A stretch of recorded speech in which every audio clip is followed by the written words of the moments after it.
Hi everyone, welcome to our channel. So ముందుగా మన ఛానల్ని ఎవరైనా సబ్స్క్రైబ్ చేసుకోకపోతే వెంటనే సబ్స్క్రైబ్ చేసుకోండి. ఆంధ్రప్రదేశ్లో ఎలక్షన్ అయిన తర్వాత ఒక అంశం అనేది చాలా గట్టిగా వినపడుతుంది. రాజధాని రచ్చ అని చెప్పవచ్చు దీన్ని ఖచ్చితంగా. సో ఎవరికి వాళ్ళు టీడీపీ ప్రభుత్వం వస్తే తిరిగి అమరావతిని కొనసాగిస్తామంటున్నారు. అదేవిధంగా తిరిగి మళ్ళీ వైఎస్ జగన్మోహన్ రెడ్డి గారి ప్రభుత్వం వస్తే వైజాగ్లో తాను ప్రమాణ స్వీకారం చేస్తానని ఆల్రెడీ ముహూర్తం కూడా పెట్టడం జరిగింది. సో ఇప్పుడు అమరావతికి వైజాగ్కి ఉన్న తేడా అనేది ఈరోజు మనం చర్చించుకుందాం.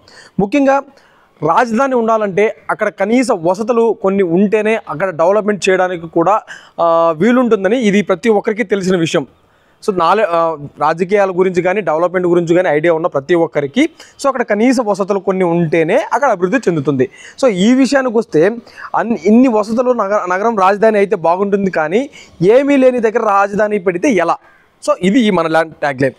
సో ఈ విషయానికి వస్తే వసతులు విశాఖపట్నంలో ఏమున్నాయి, అమరావతిలో ఏమున్నాయి? ముఖ్యంగా చూస్తే విమానాశ్రయం. సో ఎవరైనా పెట్టుబడులు పెట్టడానికి కానీ లేదంటే ఇక్కడ కంపెనీ స్టార్ట్ చేయడానికి విదేశాల నుంచి రావడానికి కావాల్సిన విమానాశ్రయం వైజాగ్లో అయితే పుష్కలంగా ఉంది. అది ఇంటర్నేషనల్ ఎయిర్పోర్ట్ అయింది. సో దీనికి సంబంధించి అమరావతిలో లేకపోయినా కూడా దానికి నియర్లో ఉన్నటువంటి గన్నవరంలో ఉంది. అది ఇప్పటికీ ఇంటర్నేషనల్ ఫ్లైట్స్కి ఇంకా అనుమతి రాని సిచ్యువేషన్లో గన్నవరం ఎయిర్పోర్ట్ ఉందని ఖచ్చితంగా చెప్పవచ్చు. ఇంకో విషయం, రైల్వే స్టేషన్. విశాఖపట్నంలో అయితే అతిపెద్ద రైల్వే జోన్ ఒకటి అక్కడ ఏర్పాటు చేయాలని చాలా వరకు అనుకుంటున్నారు. అదే రైల్వే స్టేషన్ వసతి అనేది చాలా చక్కగా ఉంది. సో అమరావతి నుండి విజయవాడకు వస్తేనే రైల్వే వసతి ఉంది. అమరావతిలో ఎటువంటి రైల్వే వసతి అనేది కంప్లీట్గా లేదు. So port. సో వైజాగ్ అనేది సముద్ర తీర ప్రాంతం కాబట్టి అక్కడికి సంబంధించిన షిప్లు కానీ పోర్టుకు సంబంధించిన పుష్కలంగమైన వనరులు అక్కడ ఉండడం వల్ల అభివృద్ధికి అనేది చాలా ఈజీ అవుతుంది. సో అమరావతిలో అటువంటి పోర్టు సదుపాయం అనేది లేదు.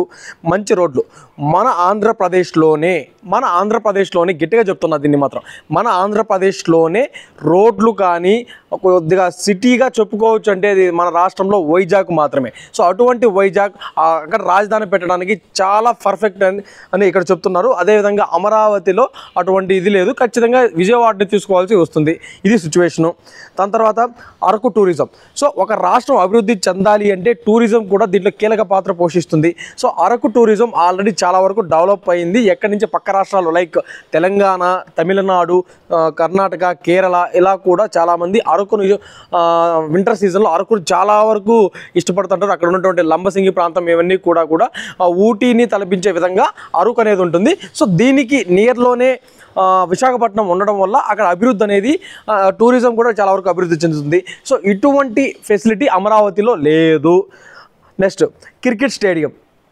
సో ప్రస్తుతం ఐపీఎల్ కానీ అదేవిధంగా వరల్డ్ కప్ కానీ లేదంటే India versus other countries matches ఏవి కూడా ఎక్కడైనా జరుగుతున్నాయంటే అక్కడికి ఇతర రాష్ట్రాలు కానీ ఆ రాష్ట్ర ప్రజలు కానీ ఆడియన్స్ రావడం వల్ల కూడా అక్కడ వసతులు కొద్దిగా కల్పించడంతో అక్కడ డెవలప్ అనేది ఈజీగా స్టార్ట్ అవుతుంది. అంతేకాకుండా వైఎస్ జగన్మోహన్ రెడ్డి గారు ఈసారి మన ఆంధ్రాకి ఐపీఎల్ టీంని కూడా ఒకటి అనౌన్స్ ఖచ్చితంగా చేయాలి అని మొన్న ఆడుదాం ఆంధ్ర ఒక కాన్సెప్ట్తో రావడంతో ఒక అబ్బాయి మాత్రం సిఎస్కే కూడా సెలెక్ట్ అయ్యే సిచ్యువేషన్ తీసుకురావడంతో సో ఇటువంటి అవకాశాలు చాలా వరకు క్రికెట్ స్టేడియం ఉన్న దగ్గర ఉంటుంది. కాబట్టి మన ఆంధ్రప్రదేశ్లోనే క్రికెట్ స్టేడియం ఉన్న ఏకైక ప్రాంతం వైజాగ్గా చెప్పవచ్చు. సో కాబట్టి ఇది అనుకూలం. సో అమరావతిలో ఎటువంటి స్టేడియం అయితే లేదు. ఇంకోటి డ్రైనేజీ వ్యవస్థ. అమరావతితో పోలిస్తే వైజాగ్ సిటీలు మొత్తం కూడా చాలా చక్కగా డ్రైనేజ్ వ్యవస్థ అనేది కంప్లీట్గా పూర్తిగా ఉంది. అంతేవిధంగా అమరావతిలో ఉన్నటువంటి ఉండవల్లి ప్రదేశంలో కంప్లీట్గా వాటర్ రిసోర్స్ అనేది వర్షాలు పడటం వల్ల అక్కడ చాలా వరకు చుట్టూ పంట పొలాలు ఉన్న చెరువులు ఎక్కువగా ఉండడం వల్ల సో ఆ అమరావతిలో మొత్తం కంప్లీట్గా ఇప్పుడు ఉన్నటువంటి సచివాలయంలో కానీ అదేవిధంగా అసెంబ్లీ భవనంలో కూడా వాటర్ రావడం అనేది చాలా వరకు మనం చూసాం. సో ఈ డ్రైనేజ్ వ్యవస్థ పోలిస్తే వైజాగ్ బెస్ట్ అని చెప్పవచ్చు. విద్యుత్ వ్యవస్థ. ఎక్కడైతే సముద్రం కానీ వాటర్ రిసోర్సెస్ అనేది చాలా ఎక్కువగా ఉంటుందో అక్కడ మనకు కరెంటు ఉత్పత్తి అనేది విద్యుత్ వ్యవస్థ అనేది చాలా పటిష్టంగా ఉంటుంది. ఇది అందరికీ తెలిసిన విషయమే. సో ఈ విద్యుత్ అంతరాయం అనేది కొద్దిగా అమరావతిలో ఎక్కువగా ఉంది. సో కనీస ఉపాధి. వైజాగ్ సిటీలో ఉన్నటువంటి కనీస ఉపాధి కూడా అమరావతిలో లేదని చాలా ఖచ్చితంగా చెప్పవచ్చు. సో నావికాదళం. ఎక్కడైతే సముద్ర తీర మార్గం ఉంటుందో అక్కడ నేవీకి సంబంధించిన డిపార్ట్మెంట్స్ కానీ ఉంటాయి. సో దీనికి సంబంధించి అమరావతిలో ఏదీ లేదని ఖచ్చితంగా చెప్పవచ్చు. సో ప్రభుత్వ భూమి. మన రాష్ట్రంలోని అత్యధిక ప్రభుత్వ భూమి ఉన్నటువంటి ఏకైక సిటీ వైజాగ్గా చెప్పవచ్చు. సో ఎక్కడైనా కూడా ప్రభుత్వ భూమి ఉంటే ఇది ఈజీగా డెవలప్మెంట్ అవుతుందని చాలా వరకు అందరికీ తెలిసిన విషయమే. కాకపోతే మనం ఎక్కడైనా పోయి పర్చేస్ చేసి అక్కడ డెవలప్ చేయాలంటే చాలా కష్టంతో కూడిన పని.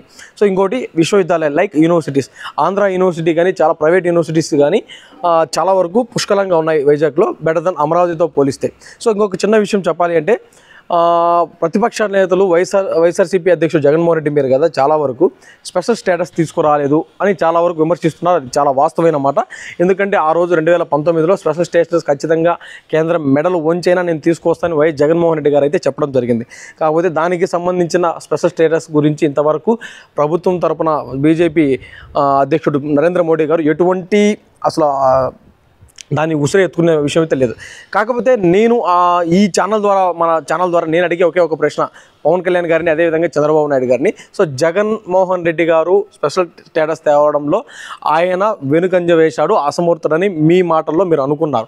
కాకపోతే నేను చెప్పేది ఏంటంటే మీరు ఎన్డీఏ కూటమి ద్వారా విశాఖపట్నంలో మొన్న ఎలక్షన్ ప్రచారంలో సో అక్కడ సభ పెట్టడం జరిగింది.